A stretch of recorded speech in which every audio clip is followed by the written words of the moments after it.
the gilded doors of Versailles slammed shut, not with a bang, but a final, silent click. The Count stood frozen in the empty antechamber, the king's last cold words still echoing. His perfect myth had just been shattered by a royal betrayal. What he did next would redefine the very nature of identity. He dined with kings, debated with Voltaire, and claimed to have witnessed the crucifixion. The 18th century knew him as the Count of Saint-Germain, an enigma wrapped in velvet and sparkling with impossible diamonds, a man who spoke of centuries as if they were yesterday, and displayed knowledge spanning forgotten chemistry, lost arts, and the secret corridors of power. Europe's elite were captivated, convinced they were in the presence of a true immortal, a philosopher who had unlocked the secrets of time itself. But this mesmerizing figure was the greatest confidence trick ever played on the Age of Enlightenment. A deliberate and brilliant fiction constructed not for fame, but for survival. Our story dissects the astonishing reality behind the legend. We will uncover how the man behind the Count was likely a stateless exile, a brilliant, illegitimate son of a fallen prince, who used his unparalleled intellect as his only inheritance. You will see how his miracles, those flawless gems, those revolutionary dyes, that ageless vigor, were not magic, but the cutting-edge science of his day, weaponized as psychological theater. He wasn't a mystic. He was a master spy, a deniable asset moving between courts, shaping treaties, and playing a deep game of geopolitical chess under the perfect cover of occult rumors. But the most compelling truth lies in the why. This story is not about a man who lived forever, but about a man who was so profoundly betrayed by the temporal world that he decided to erase himself from history and rewrite his existence as myth. After a catastrophic diplomatic failure, he was sacrificed by a king he served, cast aside by the very powers he sought to join. In that moment of crushing defeat, he engineered a breathtaking revenge. He would vanish not into obscurity, but into eternity itself. He transformed from a disposable agent into an immortal icon, a ghost in the machine of history, whose true story is a haunting parable about identity, power, and the relentless human desire to become more than flesh and blood. We will trace not the footsteps of a wizard, but the calculated blueprint of a shattered man who built a legend so perfect it outlived him and began to live a life of its own. The winter of 1758 was a peculiarly brittle one in Versailles. A frost seemed to have seeped beyond the gardens and into the very corridors of power. A premonition felt in the marrow of the court. It was into this climate of whispered dread and powdered frivolity that the figure first materialized, not with fanfare, but with the quiet assurance of a chess piece appearing on a board where the rules had long grown stale. He was introduced simply as the Count of Saint-Germain. There was no province attached to the name, no sprawling ancestral estate to which one could mentally attach him. He was, in the most tantalizing way, a man without a map. His power was not one of volume, but of density. In the glittering, chattering salons, his voice was often the softest, yet when he spoke, a peculiar silence fell. It was the silence of cognitive rupture. He discussed the intricacies of Dutch finance with the grim precision of a banker, then pivoted to the lost dyeing techniques of Tyrian purple with the hands-on familiarity of a master artisan. He might critique a newly composed symphony by Rameau, not just on its melody, but on the structural integrity of its bassline, suggesting an alteration that would leave the composer himself later astonished at its improvement. This was not the parlor trick of a dilettante. It was the unnerving mastery of a universal mind. The intrigue he cultivated was of a specific, disorienting quality. He presented a soul that seemed to have absorbed whole libraries, entire craft traditions, and decades of diplomatic nuance, yet housed it all within a body that radiated a vigorous, unlined middle age. His physicality was a core part of the cipher. Contemporaries described a man of average height, but with a posture so erect and a bearing so controlled, he seemed taller. His features were sharp, intelligent, but it was his eyes that arrested, reported as being of a remarkable, penetrating darkness, missing nothing. He moved with an economy of motion that suggested both martial training and a profound, disciplined vitality. He ate only a secretive diet of oatmeal, chicken, and his own mysterious herbal concoctions, drinking sparingly, and was never seen to age a day in the 26 years he flickered through European high society. This was not the boastful proclaiming of an immortal, but the silent, daily evidence of a man operating under different physiological rules. The artifacts he carried were his silent witnesses. A snuff box would be set not with mere gemstones, but with diamonds of a size, and water that seemed to swallow and refract light differently. Stones that made the jewels adorning the necks of duchesses look like dull glass.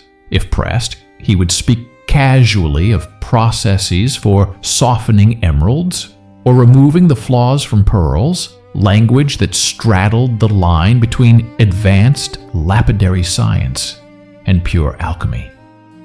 His pockets yielded handwritten musical compositions of startling complexity, and he played the violin with a passion that brought audiences to tears.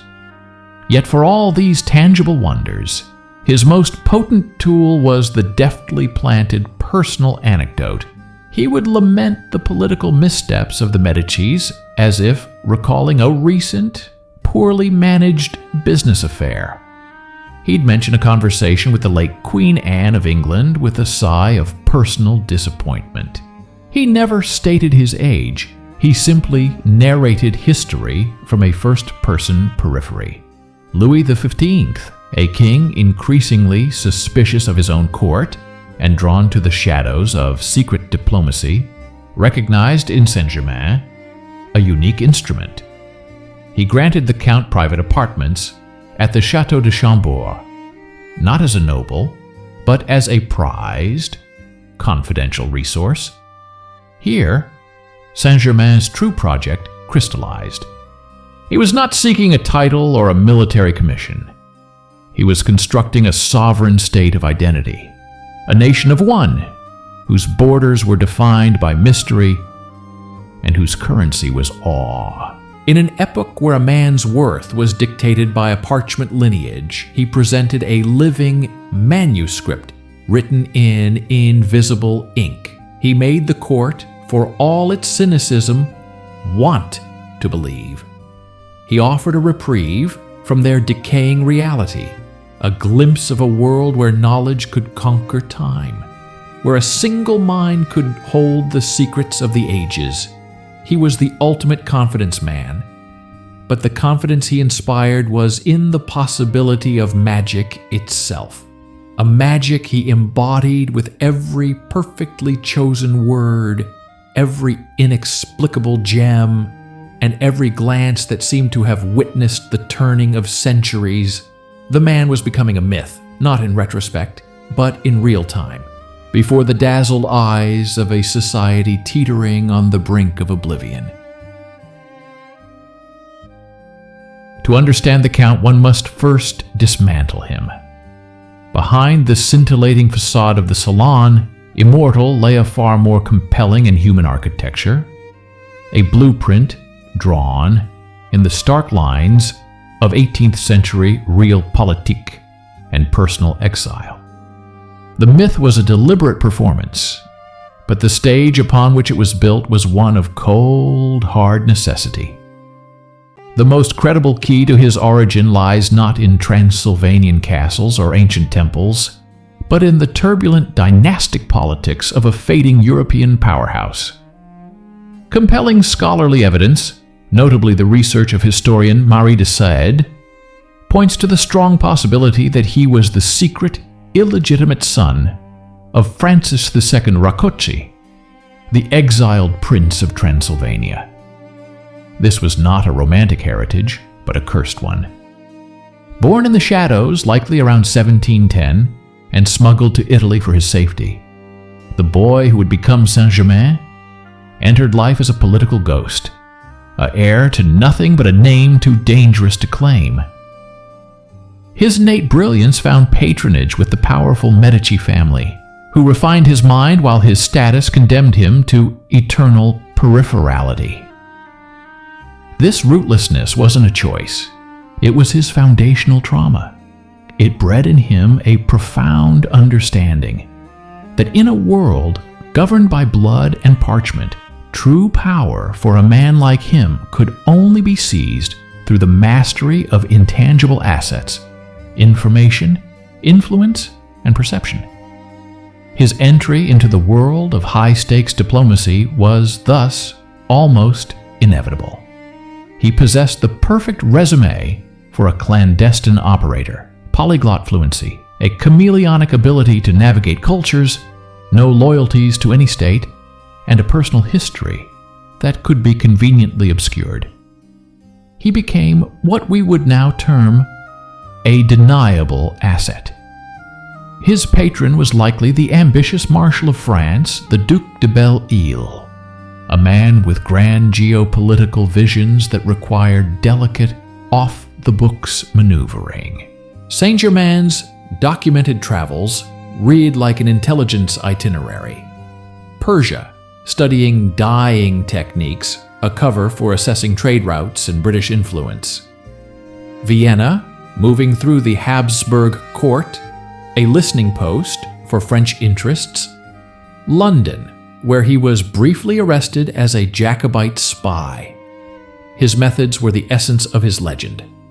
The dazzling displays of gemology, a brilliant cover for moving state funds or bribes across borders, as gems were a compact, universal currency.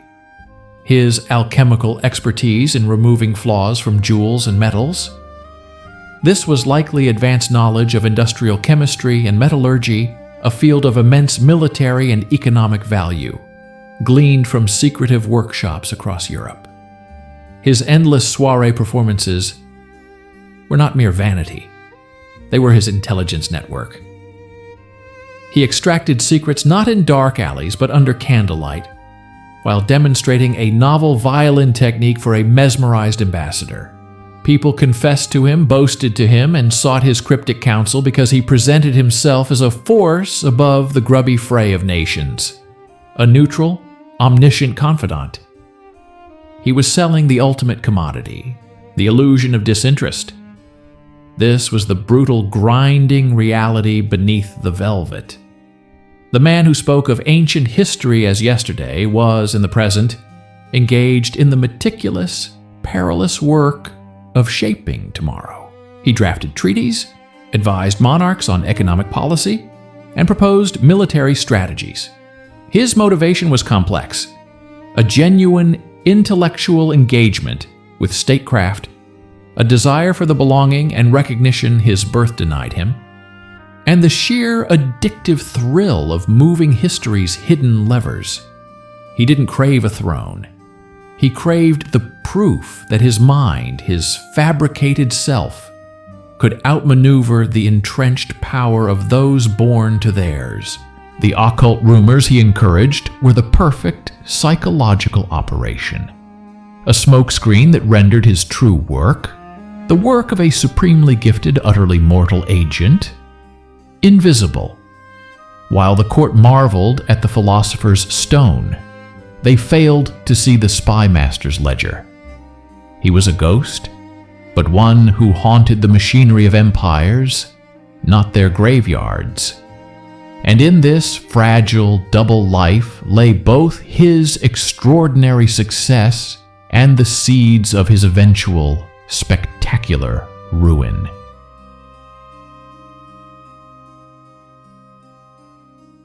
The apex of Saint-Germain's worldly influence was not marked by a mystical revelation, but by a hard political reality. In 1758, he stood at the right hand of Louis XV, operating from a secret laboratory workshop in the royal chateau of Chambord. Here, the alchemical rumors took on a tangible strategic form.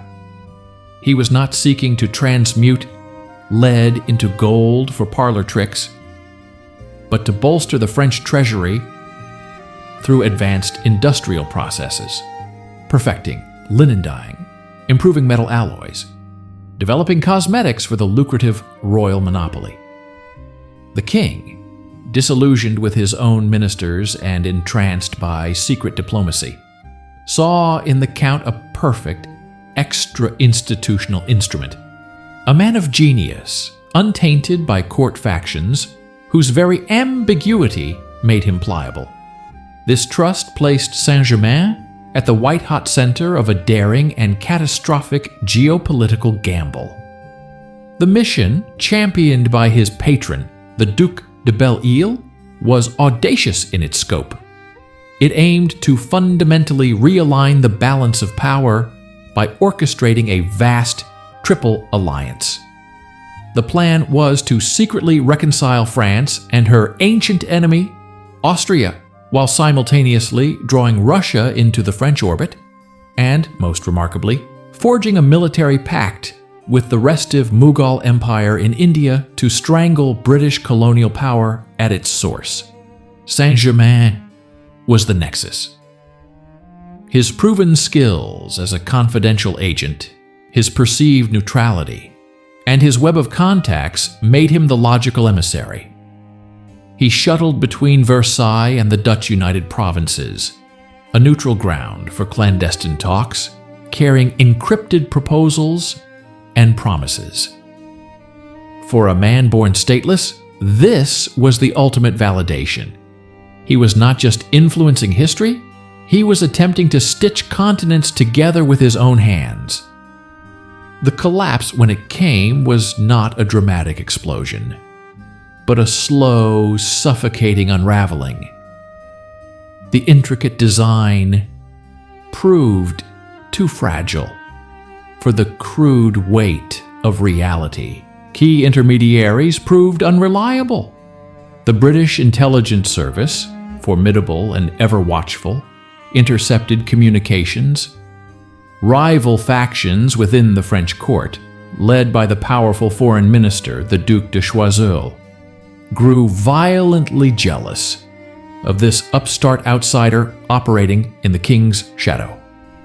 Choiseul represented the ancien régime pro aristocracy, a man of birth, pedigree, and cynical pragmatism. He viewed Saint-Germain not as a fellow statesman, but as a dangerous charlatan, poisoning the king's mind with fantastical schemes that threatened his own authority and France's delicate position. The agent's greatest strength, his mystery, became his fatal liability.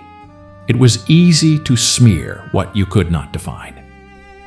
Then, in 1760, the linchpin fell. The Duc de Belle-Île, Saint-Germain's sole protector at the highest level, died suddenly. The agent was left exposed, his complex mission now a glaring liability. The planned Indian expedition was leaked, becoming a subject of scandal and ridicule in diplomatic circles. Choiseul moved with surgical, political precision. He did not need to prove Saint-Germain a fraud. He merely needed to make him a problem. The king, ever vacillating and now facing humiliation, was presented with a simple choice: back the discredited, opaque foreigner or side with the established machinery of his own state. Self-preservation trumped secret ambition. Louis XV abandoned him. The shock for Saint-Germain was absolute, and it was the shock of a particular kind of betrayal, not a passionate, personal dagger thrust, but the cold, administrative voiding of his existence. No trial, no hearing, just the sudden, immutable reality of royal disfavor. In 1760, he was quietly but firmly expelled from French territory. The message was clear. The king's favor, that ethereal substance he had worked so meticulously to cultivate, was not just withdrawn. It was revealed to have never been a solid thing at all. It was courtly mist dispersed by the first serious wind. The emotional core of the story curdles here from intrigue into a profound, personal anger. This was not the anger of a wounded mystic, but of a master strategist who had seen his life's work, his very utility, rendered null by the petty, self-serving calculus of a regime he had sought to serve. He had offered them a key to empire, and they had used it to lock him out. The man who trafficked in eternal mysteries had been felled by the most temporal of forces. Political convenience? In the ruins of the Grand Alliance lay the ruins of his one attempt to belong to the world of tangible power. He was, once again, the exile. But this time, he had been exiled from the very dream he himself had built.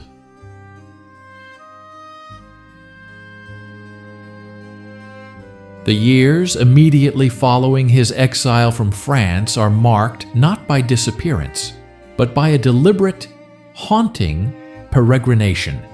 Saint-Germain surfaced in London, then in Holland, and later in the court of Russia's Catherine the Great, during the volatile years leading to her coup.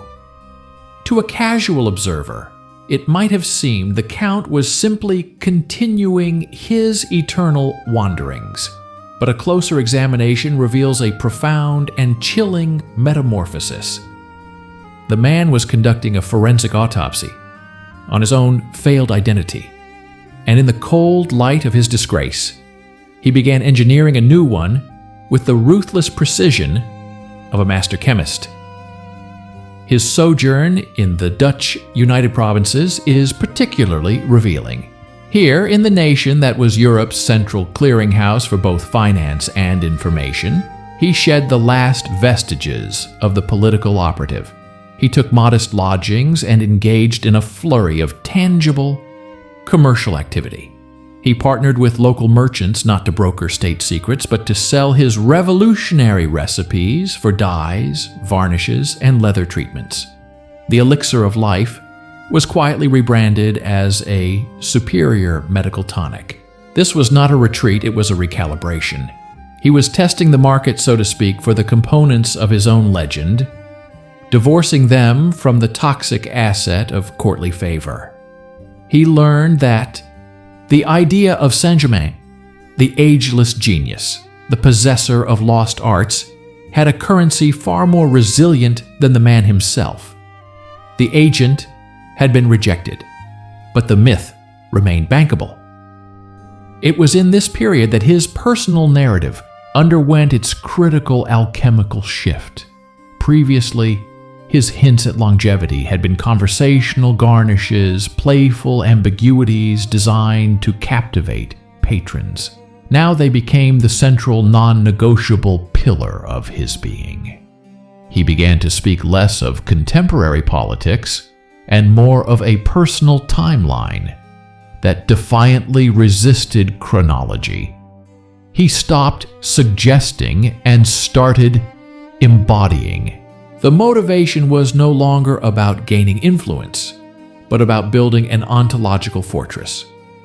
If the world of kings and treaties had proven itself a fickle and treacherous host, he would make himself a citizen of a different realm entirely, the realm of time itself. A diplomat could be expelled, a merchant could be bankrupted. But how does one banish a rumor? How does one discredit a shadow? His profound knowledge of chemistry, often mislabeled as alchemy, became the literal and figurative tool set for this transformation. The laboratory was his sanctuary and his forge. When he produced a flawless azure dye or a metal that resisted tarnish, he was no longer just demonstrating utility. He was performing a kind of secular magic, offering tangible proof of his command over nature's secrets. These miracles were the engineered evidence for his greater, unprovable claim. The small verifiable wonder, the uncorrupting alloy, was meant to legitimize the vast, unverifiable one, the uncorrupting body. He weaponized the scientific curiosity of the Enlightenment to propagate a pre-Enlightenment mystery. This was not the act of a madman, but of a coldly brilliant strategist who had identified the one vulnerability of the power structures that had spurned him, their linear logic. They understood cause and effect, treaties and successions. They did not know how to process a man who removed himself from that sequence. By refusing to age, by refusing a fixed past, he was executing the ultimate denial of their authority. They could erase him from their documents, but they could not inscribe him in their calendar of mortal men.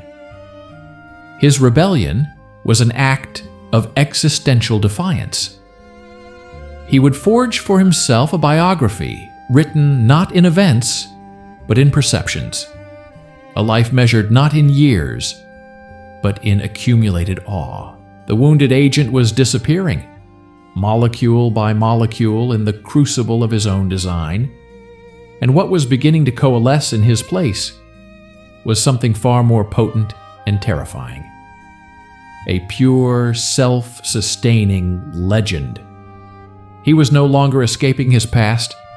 He was systematically incinerating it, using the heat of his own humiliation to fuel the engine of his eternity.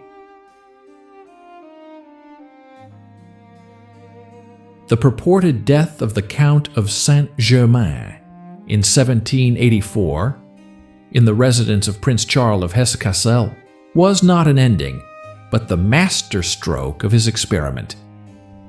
It was a meticulously staged departure, conducted with the full complicity of an aristocratic acolyte who understood the assignment.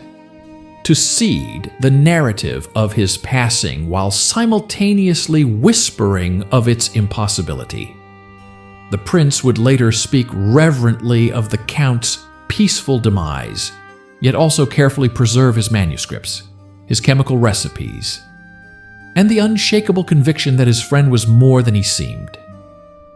The coffin, if one existed, was a prop. The real creation was now loose in the collective unconscious of Europe. And so the sightings began, not as vague rumors, but as specific, persistent reports that threaded through decades of upheaval. In 1785, he was allegedly recognized at a German Masonic convention. In 1789, as the Bastille fell, a diplomat swore he glimpsed the familiar ageless face in a Parisian crowd, observing the chaos with detached interest. Each account served as a kind of temporal stitch, holding the fabric of the myth taut across the gorge of historical time. The man who had engineered this, however, now faced the unforeseen consequence of his own success. He had authored a story so compelling, it no longer required its author, yet he was psychically bound to its continuity. Every new alias, the musical composer Monsieur de Surmont, the mysterious Orientalist Count Bellemare, wasn't a fresh start, but a tributary feeding back into the same mighty river of his central legend. He was trapped in the sequelae of his own genius. This period reveals the profound loneliness embedded in his triumph. The very persona that granted him freedom also forbade genuine connection. How could he form a true friendship or speak of personal pain when he was performing the role of a being beyond such mortal frailties. The letters and memoirs of those who later claim to have met him are telling. They speak of his wisdom, his predictions, his enigmatic presence, but never of his laughter, his doubts, or his memories of a childhood. The human core had become inaccessible, even to himself. He was perpetually on, a prisoner in the glittering cage of his own reputation. The wound of his 18th century betrayal never healed because, in his new existence, there was no one before whom he could acknowledge it was a wound at all. His immortality was a performance that could never admit to stage fright. The political landscape he had once sought to navigate was now utterly transformed. The ancien regime that had birthed and betrayed him was guillotined into history. Napoleon's empire rose and fell. He was a relic of a lost world. But his legend possessed a viral adaptability the old courts lacked.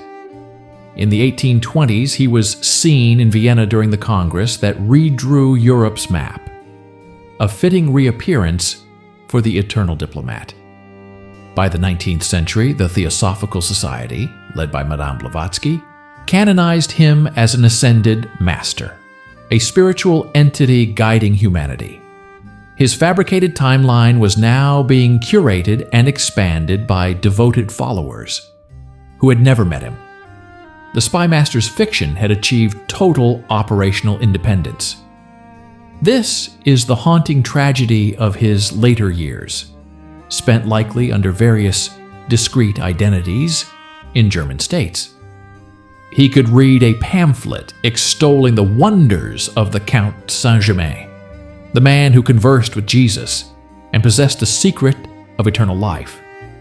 He would hold in his hands the tangible, printed proof of his own obliteration.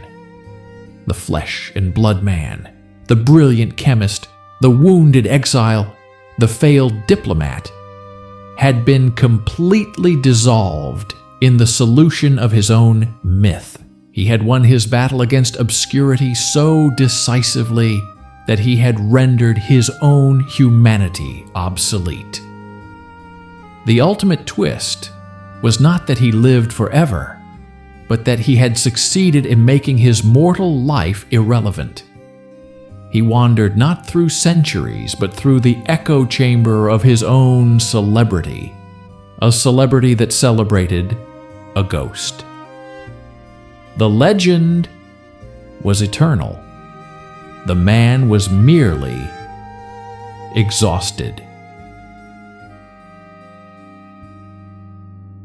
The final verifiable footprint of the man behind the count is not found in a mystical treatise or a whispered sighting, but in a quiet, administrative record from the Duchy of Schleswig in the early 1780s. Here, under the protection of his last true patron, Prince Charles of Hesse-Kassel, he resided not as a celestial being, but as a retired gentleman of modest means. The laboratory was still active, but its aims had diminished from shaping empires to perfecting local cloth dyes and manufacturing superior lubricants for carriage wheels. The conversations were of chemistry and philosophy, not secret alliances. In this subdued, autumnal setting, the magnificent artifice of his life reveals its poignant, human scaffolding. He was tired. The relentless performance of omniscience is a young man's game, and whatever his true age, the weight of decades of meticulous pretense had taken its toll. His death in 1784, most likely from pneumonia following a carriage accident, was a pedestrian end for a figure of such extraordinary pretension. Prince Charles, a fellow Masonic enthusiast and genuine admirer, oversaw a quiet burial, perhaps in the local St. Nikolai churchyard. The ceremony was for the mortal vessel, for the name he was using that season. But the prince, steeped in the esoteric, also became the first and most important curator of the emerging legend.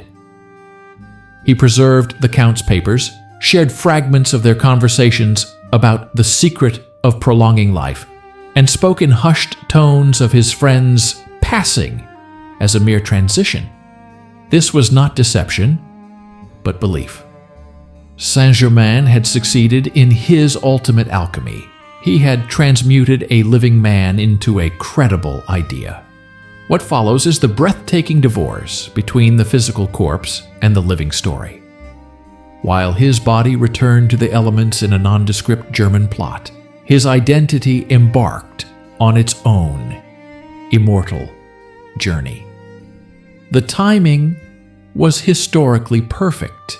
The French Revolution, erupting just 5 years later, shattered the old world's frames of reference. In the chaos, the enigmatic Count became a versatile symbol. To some, he was the wise sage who had foreseen the deluge. To others, a royalist ghost haunting the new order. Romanticism seized him. He was the ultimate wandering Jew, the eternal outsider, a canvas upon which every era could project its anxieties and aspirations. The 19th century institutionalized his myth. Theosophists like Madame Blavatsky embedded him in their hierarchy of ascended masters, stripping him entirely of his European espionage context and recasting him as an Eastern mystic. Occultists like Eliphas Levi wove him into their magical genealogies. Each new sighting, in Napoleon's camp, at the signing of the Treaty of Vienna, in a Parisian alley in 1930, was not a historical fact, but a psychological one, a testament to the human need for mystery in an increasingly disenchanted world. The man who had used mystery as a tool had become a religion. The powerful culminating relief and its profound sadness lies in this realization. In his final quiet days in Schleswig, surrounded by vials and manuscripts, he could likely sense this future unfurling. He had engineered a narrative so perfectly self-sustaining that it would no longer require his breath to give it life. The ultimate spy had left behind a protocol, a legend, that would run autonomously forever. The anger, the ambition, the pain of betrayal, all were smoothed away, rendered irrelevant by the majestic, impersonal tide of the story he authored. He had not cheated death. He had performed a more ingenious trick. He had cheated oblivion. The catharsis is not in a revelation of immortality, but in the acceptance of a magnificent, self-inflicted vanishing. The real man didn't disappear into time.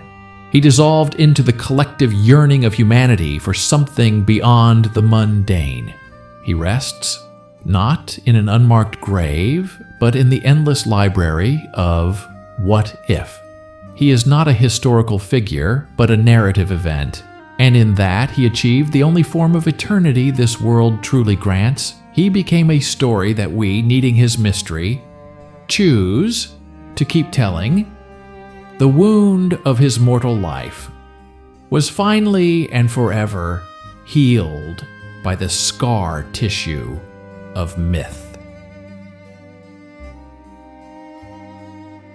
The true legacy of the Count of Saint-Germain is not a lineage of blood, but a genealogy of ideas. He stands as a singular monument at the crossroads where the age of reason collided with an enduring hunger for wonder. He did not discover the philosopher's stone. He became it. His entire life was an alchemical process where the base materials of rejection, genius, and political failure were subjected to the intense heat of his will, and what transmuted was not gold, but something far more potent in the human psyche. A perfect, self-replicating mystery. His genius was psychological, not supernatural. He diagnosed a fatal flaw in the enlightened, classifying world of the 18th century. its obsession with categorizing and defining everything. In response, he crafted an identity that was fundamentally uncategorizable.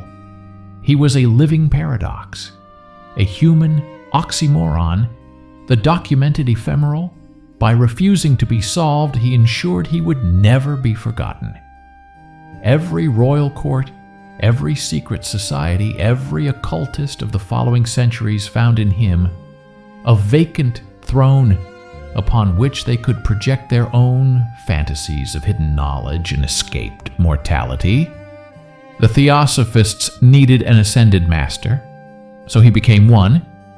The romantics needed a timeless wanderer, and he fit the role perfectly. Conspiracy theorists needed a hidden hand, and his biography provided fertile shadow. He is the ultimate hollow icon, resonating with whatever belief system speaks into him.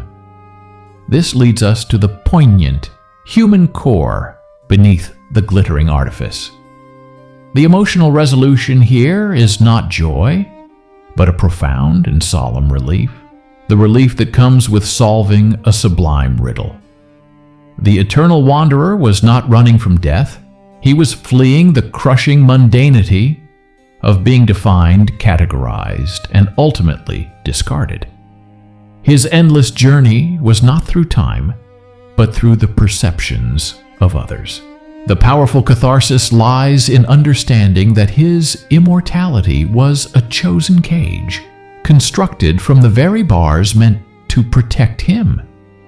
In making himself a legend, he sentenced the man to solitary confinement. Therefore, the story of Saint-Germain is the ultimate case study in the power of narrative over fact. It asks an unsettling question. Which is more real? The documented, breathing man who died in Schleswig, or the enduring, evolving cultural icon that still sparks books and debates today? He demonstrated that a persona, once skillfully unleashed into the ecosystem of human storytelling, can achieve a vibrancy and longevity that flesh and blood cannot. He is less a historical figure and more a narrative virus, adapting to each new host culture. In the end, the Count of Saint-Germain achieved the vengeance he perhaps never consciously sought. He proved that a man with no nation, no true name, and no fixed past could outmaneuver empires and outlast dynasties. He turned his greatest weakness, his rootlessness, into his only and most formidable strength. He does not haunt history's pages as a ghost, but as a mirror, reflecting back at every generation its own deepest yearnings for meaning beyond the margins of a ledger, and for a magic that persists stubbornly and beautifully in a world that insists it has been explained away. The mystery was not his condition. It was his masterpiece,